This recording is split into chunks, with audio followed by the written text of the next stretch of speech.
I never expected betrayal to come wrapped in a silver envelope with a red bow, especially not on my 35th birthday. The morning started like something out of a dream. Homemade cake cooling on the counter, lavender from the garden, brushing softly against the breeze, and the kitchen I'd spent years restoring, glowing in the sun. This house was everything to me. My history, my sanctuary, my heart. My family came over. They laughed, smiled, toasted. My mother handed me what she called a special gift. I opened it expecting maybe a heartfelt letter or something sentimental instead. It was an eviction notice. No warning, no explanation, just the cold, bold words printed at the top of the page.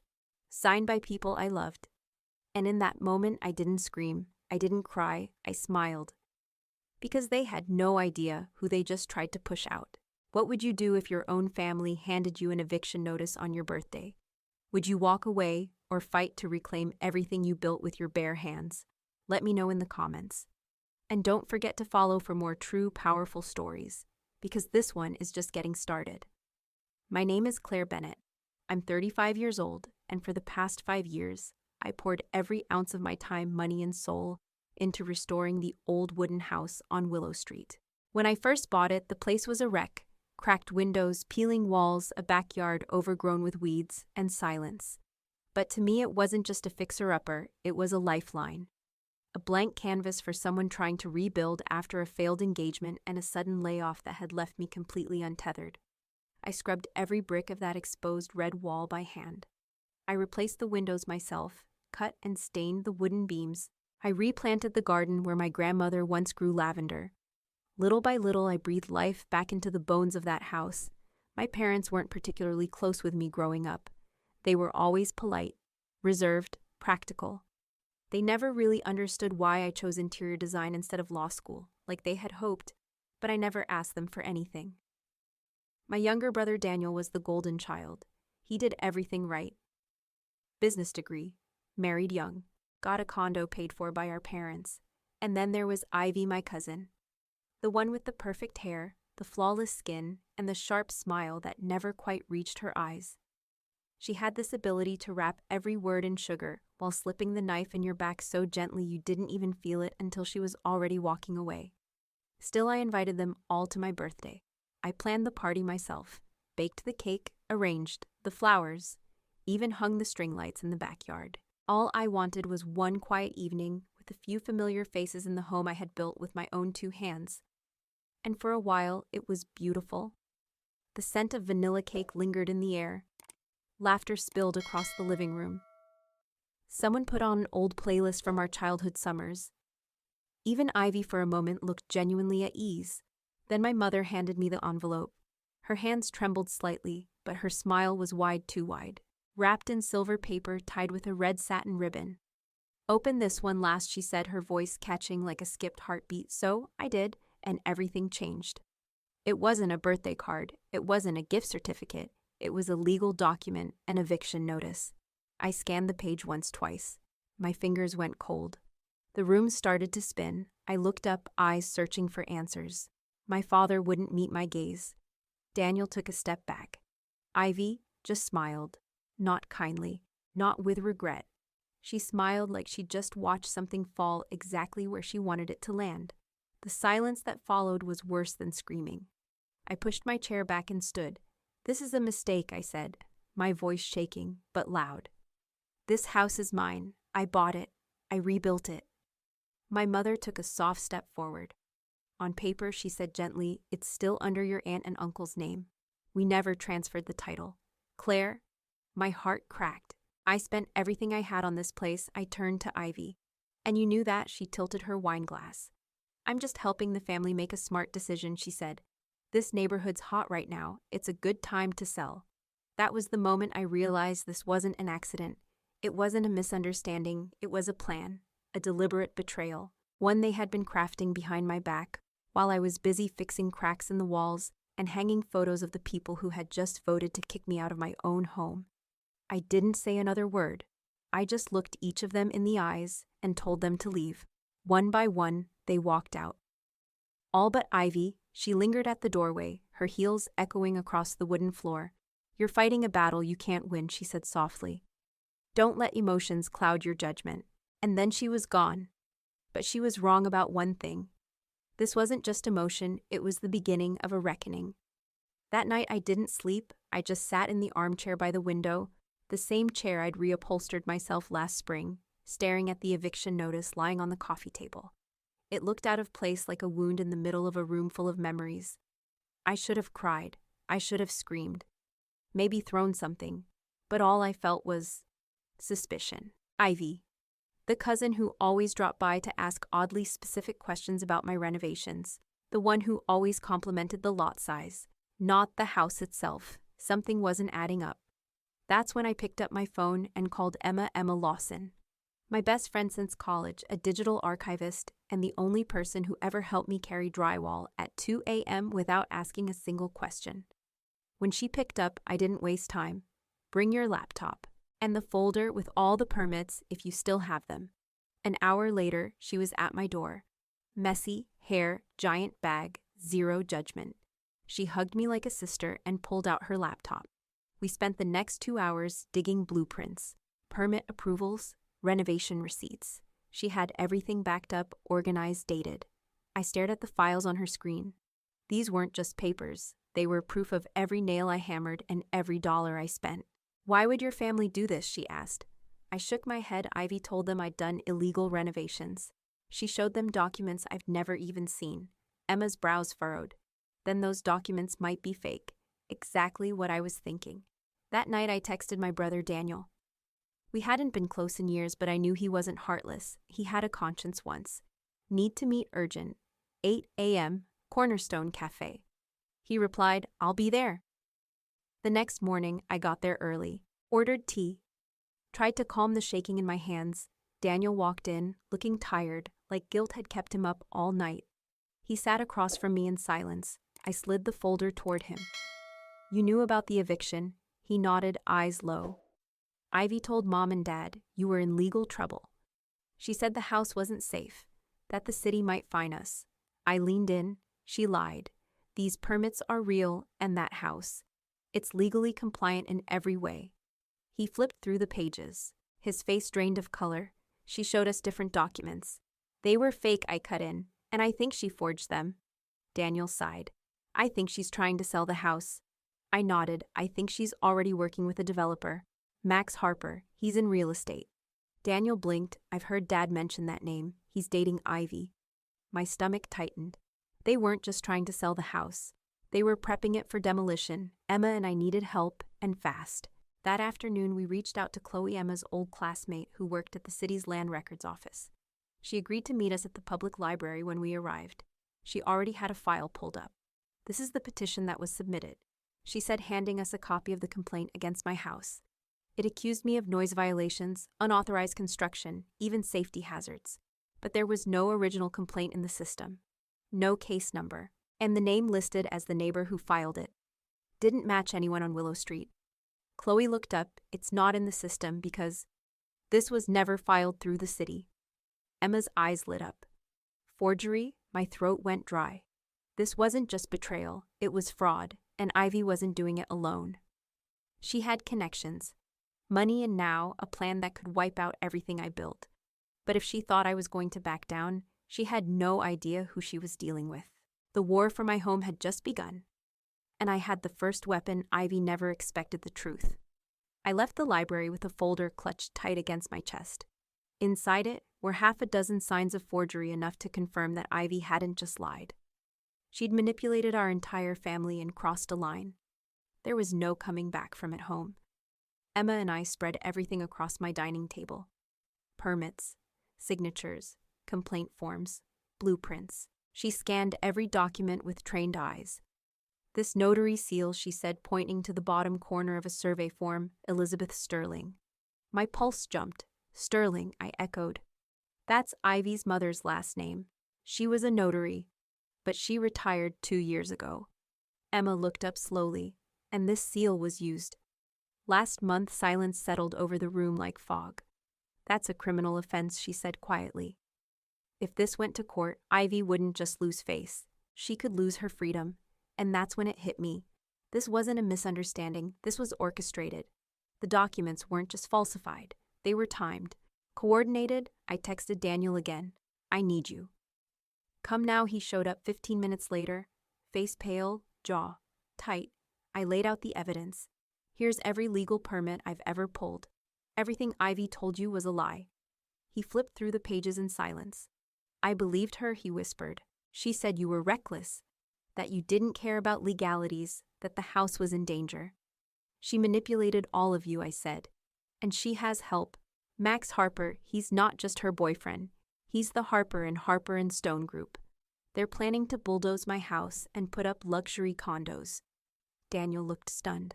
They already started the paperwork. I added Chloe from the records office confirmed. The complaint is fake.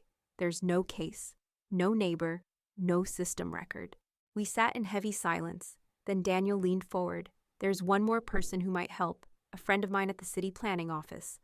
Marcus Bell. He's quiet, but he knows how to trace building approvals.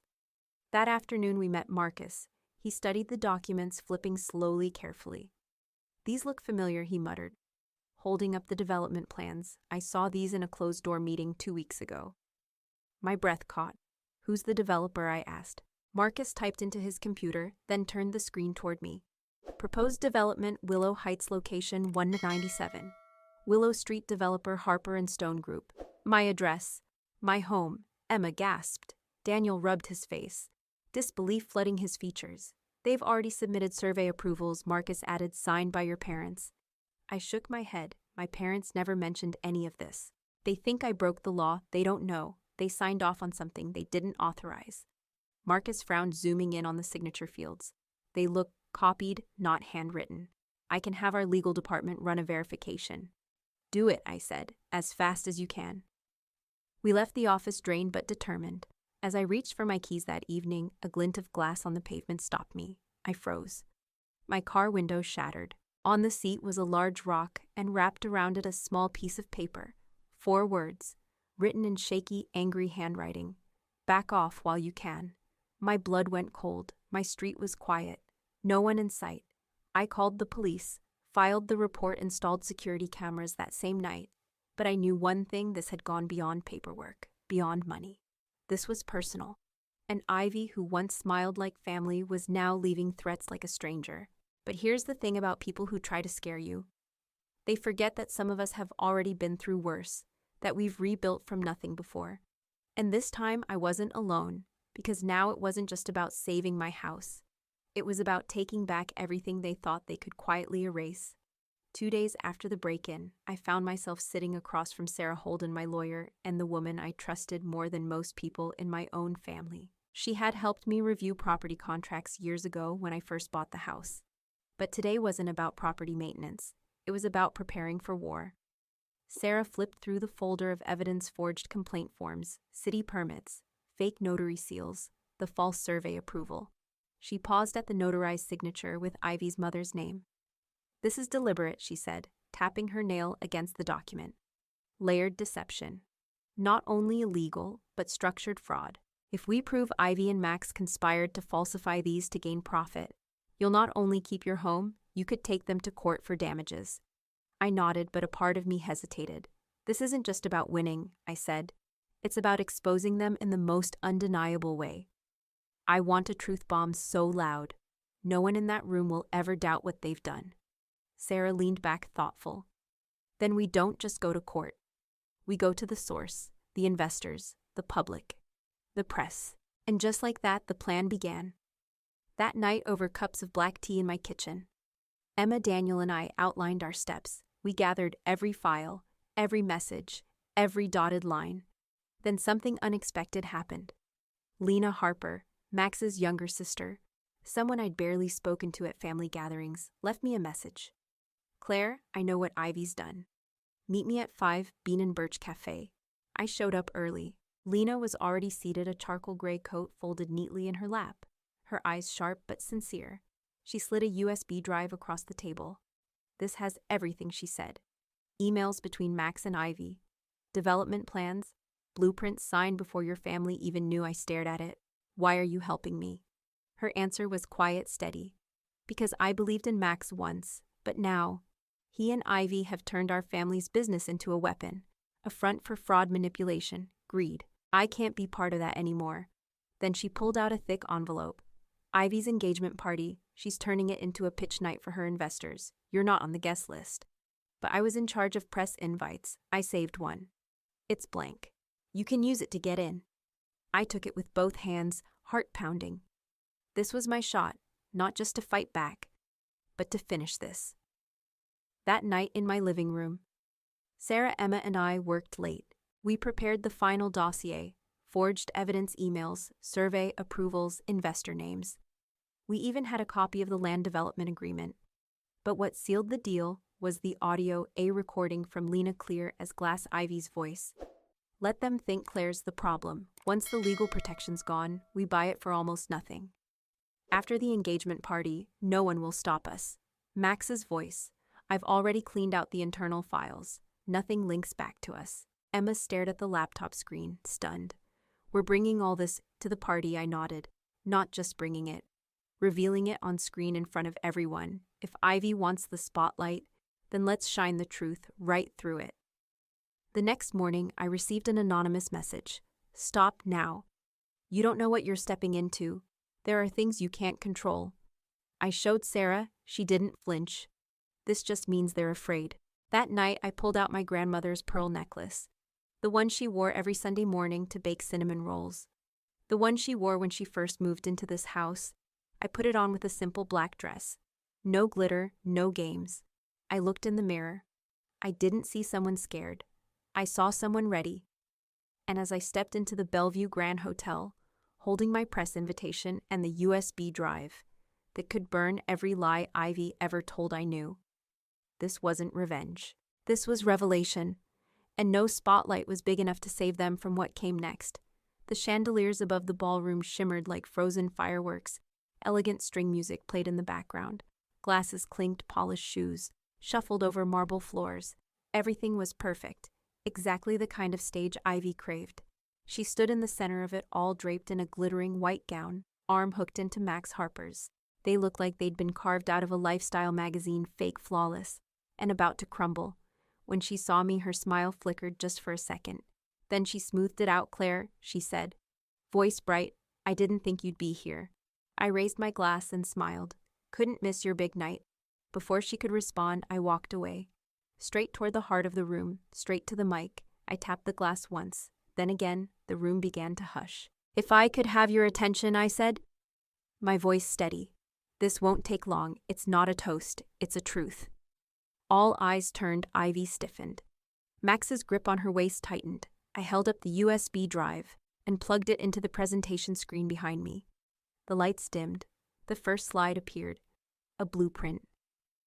Willow Heights proposed. Luxury condo complex location. 197 Willow Street. Gasps rippled through the crowd.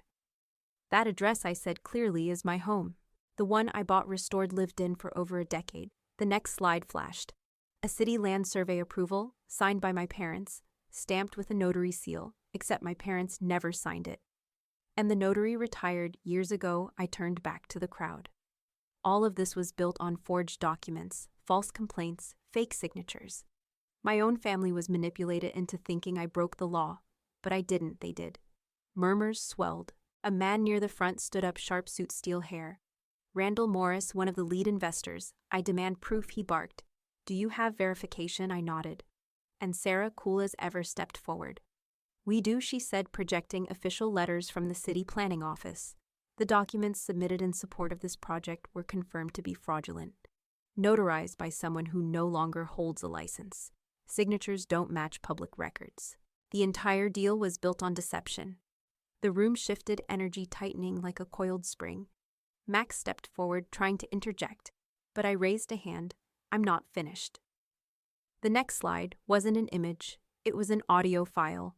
Ivy's voice played over the speakers. Let them think Claire's the problem. Once the house loses legal protection, we'll buy it for next to nothing. After the engagement party, it's all ours then. Max's voice.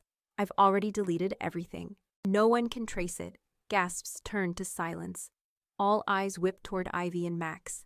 Max turned to Ivy. Horror written across his face. You recorded our conversation. I didn't, Ivy stammered.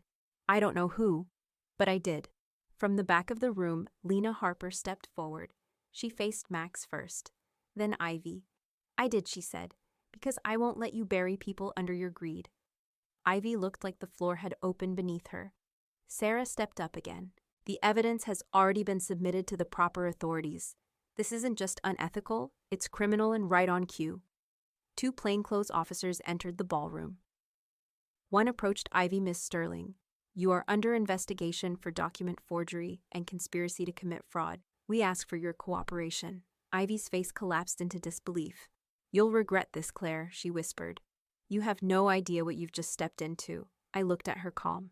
And you have no idea who you underestimated. Max wasn't handcuffed, but his silence was louder than any arrest. Investors began walking away from his table, some without a word, some shaking their heads in disgust. Randall Morris. He slammed the project folder down on the table. Harper and Stone is finished, he said coldly. You've lost every drop of credibility. Sarah leaned in, whispered, we should go. The rest is in the hands of the law, but I didn't leave yet. Not without facing the ones I once called home. My parents had arrived late, just in time to see it all unravel. My mother's face was pale, my father's hands hung stiff at his sides. I walked up to them, the crowd had faded into background noise. I'm sorry it had to be public, I said. But if I stayed silent, I'd always be seen as the problem. My mother's voice cracked. I had no idea. Ivy. We're so sorry, Claire. I didn't answer. Just gave her hand the faintest squeeze, then turned and walked out the ballroom doors. The night air was cold, but it felt clean. I hadn't just protected my home, I'd exposed the truth. And Ivy, she'd built her empire on a lie too weak to stand. 6 weeks later, spring returned to Willow Street. The air was softer. The lavender in my garden had started to bloom again. And for the first time in months, I could breathe. The court ruled in my favor, I kept my home, and the project dismantled. All permits voided, all development plans shut down. But what surprised me the most wasn't the legal victory, it was what came after. The people who stayed Emma still dropped by every morning, arms full of coffee renovation ideas and dog-eared notebooks. Daniel and his kids came every weekend, repainting fences, planting asters, trying quietly, sincerely to make things right. And Lena. She didn't just walk away from Harper and Stone. She launched something new, a community preservation fund. And she started it here, at my house. This place isn't just your memory, she said one afternoon as we walked along the front porch. It's part of this city. We want to start with you. She handed me a small bronze plaque, simple engraved with 5 words, the Bennett House. A living legacy. I held it speechless. Later that week, Max Harper appeared at my gate. No suit, no press. Just a man with tired eyes. I'm not here to apologize, he said. Because I know it's not enough. But I want to support Lena's preservation program. I've resigned. I want to start over. I looked at him for a long moment and finally nodded. Not because I forgive you, but because I believe everyone deserves one chance, as long as they start from 0. A's for Ivy. She received a suspended sentence, community service, and complete silence. No one spoke her name again. My parents moved to a quiet suburb. One afternoon, my mom stopped by carrying an old wooden comb. It was your grandmother's, she said softly. She used to say this place wasn't just a house. It was the heart of the family. I didn't respond. I just opened the front window, the one where I used to sit and read as a child, and let the sunlight back in. A few weeks later, I hosted a small backyard dinner. Nothing fancy, just warm lights strung across the trees. Laughter over wooden tables, stories shared with people who never once walked away. Daniel raised his glass. To Claire, he said, who didn't just save a house. She restored our belief in truth. And as the glasses clinked, I whispered to myself and the wind, this is home and no one will ever take that from me again. Because a house holds walls, but a home holds courage. What would you do if the people you trusted most handed you betrayal? Wrapped as a birthday gift, Claire didn't just fight for her house. She stood against lies, power, and silence. And in doing so, she found something far more valuable than bricks or blueprints.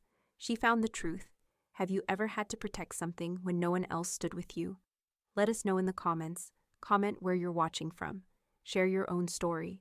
if you've ever been betrayed by family. And don't forget to subscribe to EN Reddit Story, where every day the truth finds a voice.